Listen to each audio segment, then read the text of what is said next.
Hey everyone, this is Too Big Kim from TwoBigWomenOnTheCouch.com.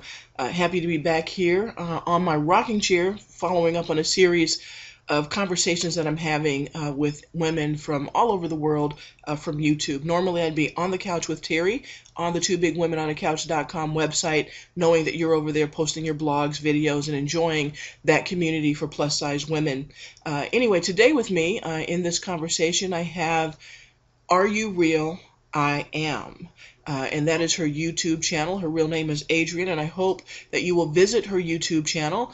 And she is an amazing, just sort of consultant and motivational person and so forth. So you want to get to know her, and again, visiting her site, R as in the letter R, U as in the letter U, real, the letter I, and then the word am. Are you real? I am. Welcome, Adrienne. Today, I'm going to actually let you lead us in the topic, as you know I'm a little under the weather, and I will just sort of chime in. So why don't you introduce the topic, if you would, and then we'll go ahead and spend some time talking about that. Okay. Well, I first want to say thank you so much, Kim, for starting this discussion. I think it's always important to have a serious discussion, whatever the topic, and what you're doing in the community is so powerful. And so, thank you for letting me talk with you and have this talk. So, the way we connected was on one of the videos that I did for a specific subscriber, and they asked me, how do I remain confident in my weight loss journey or just in my own skin, period. And so when they asked me that question, I had to take a step back and kind of ask myself, because as a big person most of my life, one thing I have had is confidence. Mm-hmm. But I also wanted to lose weight, and that's originally why I started the Are You Real? I Am channel, was going to document my weight loss as I went. But more and more, I would post videos, and I would get the kind of subscribers who's like, oh, you're really confident, and you're losing weight, how do you make it happen? And I saw that the channel was really going to start taking a shift into body, image, being comfortable, being a vibrant, person where you are. Mm-hmm. And so that's kind of the video that kind of connected us, was, how do you remain confident in this whole weight loss journey, especially in a society that tries to put you in a box and say you shouldn't be. You should be shameful. You should be, depressed. You shouldn't be, voice your opinion or be vibrant in this world until you lose the weight. Mm-hmm. So. Mm-hmm. Yeah, and when I saw that, I obviously was very motivated, because as everyone knows now that I've posted my weight loss journey. A friend of mine has been working with me to begin to work on that journey with me, and it's always great to have someone who's there right by your side. And everybody that meets me always says, Kim, you are so confident. You are so just full of confidence. You're a very powerful woman, blah, blah, blah, blah, blah. And it's wonderful to hear that and to know that, and I really am. But for me, I think it's been a real challenge, actually, to lose the weight. One, I think I'm overly confident, and I haven't really focused the way I should have on weight loss in general. I've just sort of been so confident that I am who I am, and that's just, accept me, love me, or don't, because I am who I am. And so, but now I think Adrienne, and the world will soon know, because I need lots of love and support from around the world as I'm receiving. But with additional health concerns, I've been just recently diagnosed with this cancer, uterine cancer and so forth. It's becoming more and more important for me to obviously take even better care of myself, and the weight loss is a significant part of that. So as confident as I am, I'm faced with a kind of a scary kind of situation right in the midst of beginning my weight loss journey. So that kind of came first before I got serious about the weight loss journey before I got this diagnosis, right?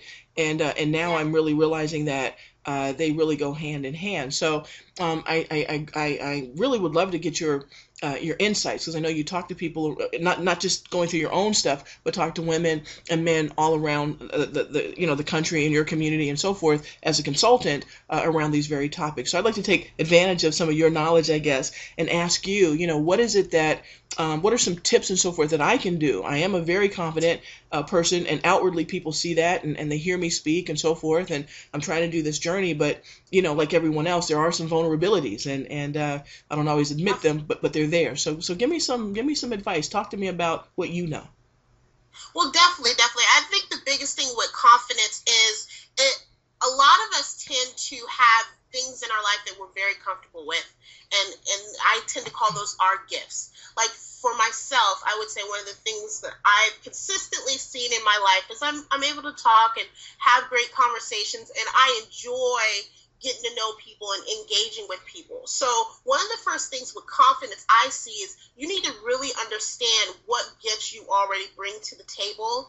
Be confident in those and start to share those with your community. So, and I noticed that even talking with you, you are a very personal person, and you seem very comfortable with conversation.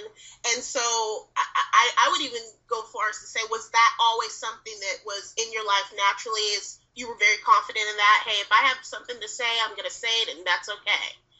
Would you say that's true, Kim? I wasn't like that as a young person. I was confident in a lot of other things by doing things. Like I was a super athlete, I was super intelligent, and those things just showed themselves. But I was pretty shy. I didn't like to really be in front of people. I was kind of forced into that. And then some of my career took off to where I've led large organizations, nonprofit organizations, as like executive director and so forth of organizations and so forth, and I was forced actually to exude confidence. If I didn't show confidence, then people wouldn't donate the funds. They wouldn't, I had to show confidence in order to make sure that I was successful for what I was trying to do, and then it just sort of became part of my personality because people were like, it was winning all over the country. People were like, wow, we want to donate, we want to give, we want to be a part of what you're doing, we want to, so that kind of grew. But I had confidence in the things that I used to do. Where I don't have the confidence is in really the journey of the weight loss. I think that's where I've obviously not been very successful. I've been heavy for a while now, and haven't been able to really change that. So, yeah. So you actually give segue to the second point is you have to be willing to put yourself in those positions that stretch you and that may even bring fear or worry, because in that process you're going to be stretched and grow and develop yourself. I find, and I'm going to speak from my perspective, with my weight loss journey over time, I was comfortable in my weight. Even though I would always talk with my girls and be like, oh yeah, I'm gonna lose this weight today or tomorrow, whatever. When I really got real with myself, I was very comfortable in just being the big girl, the big girl that was confident, And so when I started, I would say within this last year and a half, really starting to explore avenues on how to really get this weight off and be healthy doing it, I had to realize that I need to start putting myself in situations that kind of make that fear or worry of my weight right in my face, so that I can become aware of it and then say, okay, this is why I need to change it. So for me, if it's like I need to go in a big crowd where maybe chairs that are not fitted for my size properly, or I need to go and speak to, do workshops where I'm in front of people and they have to stare at me at my shape and size,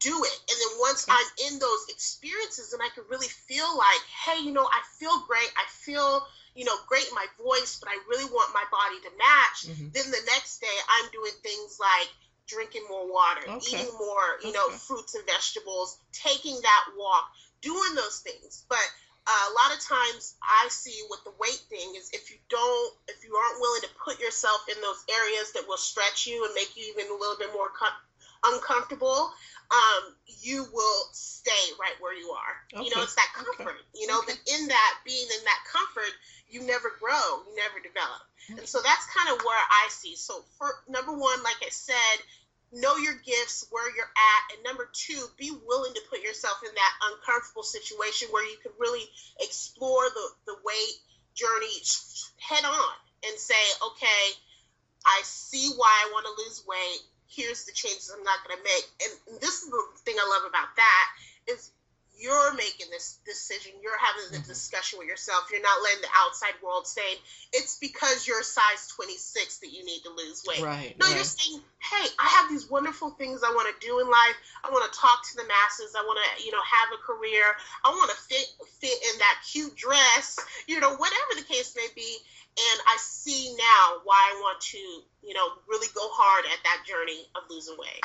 Okay. Yeah. Well, that is really, really powerful, because I think that, we I don't think we always really think about like the step-by-step kind of process that it really takes to get from here to there. And I think those are really two really powerful steps, actually, to be able to do that. For me,